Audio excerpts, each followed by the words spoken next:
So speaking of childhood, man, like one of my favorite things growing up as a kid that was also a sports fan was All-Star Weekend for baseball, man. Just like all of the things that were involved in Major League Baseball. And normally you try and keep our best and be non-sports related. So Maggie, I know you're watching. Sorry, it's sports related. But like It could growing be up, you. like yeah, growing up, we all like I was just infatuated with the home run derby. I loved watching the celebrity softball game. Like I loved watching all the festivities that were with it. The game actually felt like it was like it mattered, like the players kind of cared. It's one of the few like all-star games, in my opinion, that the players kind of took serious. You know, there was some stuff on the line, right, for a World Series home field advantage, and whether you like that or not, I'm not here to argue that. It just made the game feel like it mattered, and it was just so much fun.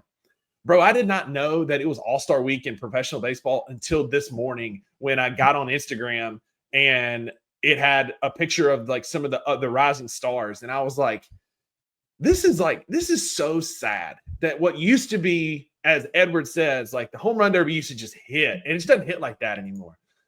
It just doesn't have the same like charm and festive excitement around it that it used to when I was growing up.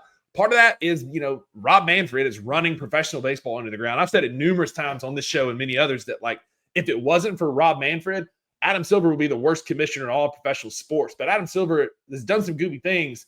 They've still got a long way to go to catch Manfred, who's just absolutely killing professional baseball through blackouts to where you can't, you know, watch games if you live within 6 hours of a city. You can't watch, you know, you can't like you have to go to these games or to get them. Like there's no advertisement, there's no pushing of it, right? It's the coast teams, and that's all it is. It's the Yankees and Dodgers. They don't talk about anything else. And I'm just like, my beef is just that baseball's kind of lost some of its luster to me professionally. And I still like go on and on about college baseball, and I love watching college baseball and the World Series and the playoffs, like the whole term, the whole thing. But like, I'm disappointed at how far professional baseball has fallen in the last few years through some tomfoolery by the commissioner and it just not being what it used to be. Yeah.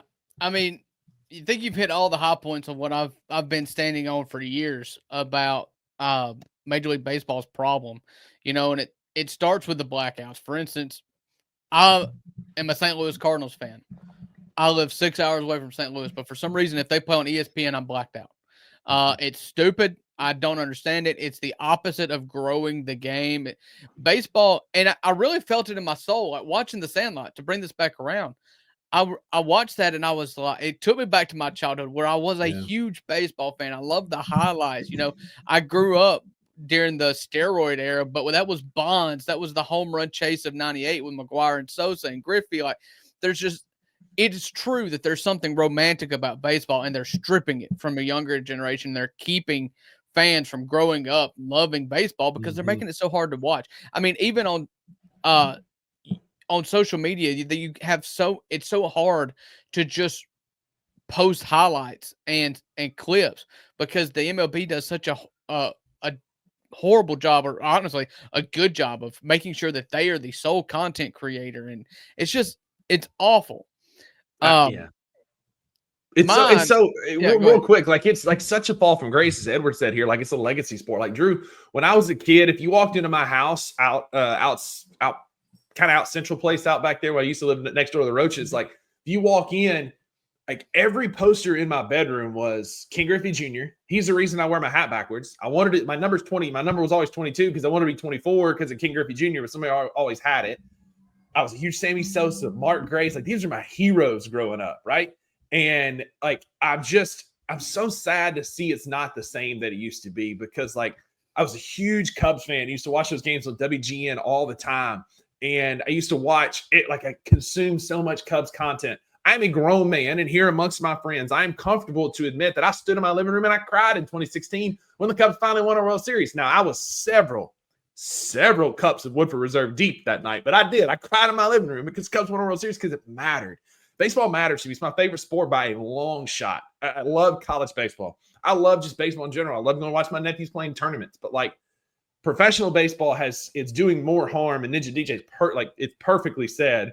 Gatekeeping is harming the sport, and it's keeping young kids away from what was truly like an incredible sport. The 90s steroid era was so great, and there's nothing more romantic in sports than baseball. Like some of the best moments in sports are baseball moments. And we're just not going to get that anymore.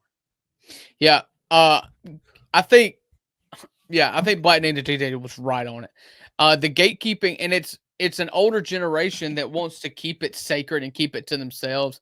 And you see a lot of this, like small town. I don't know how I'm making this parallel, but I am.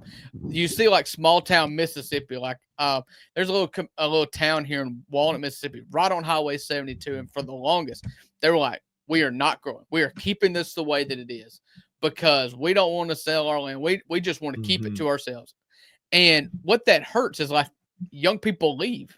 But now they've got new leadership in there, new mayor, and all those people have died off. And what's happened? You've had restaurants going up because there's nothing in between Memphis and Corinth, Mississippi. Nothing. It was burgers and it was burgers and stuff forever, right there on 72. It's still great. That was the only thing. Still amazing.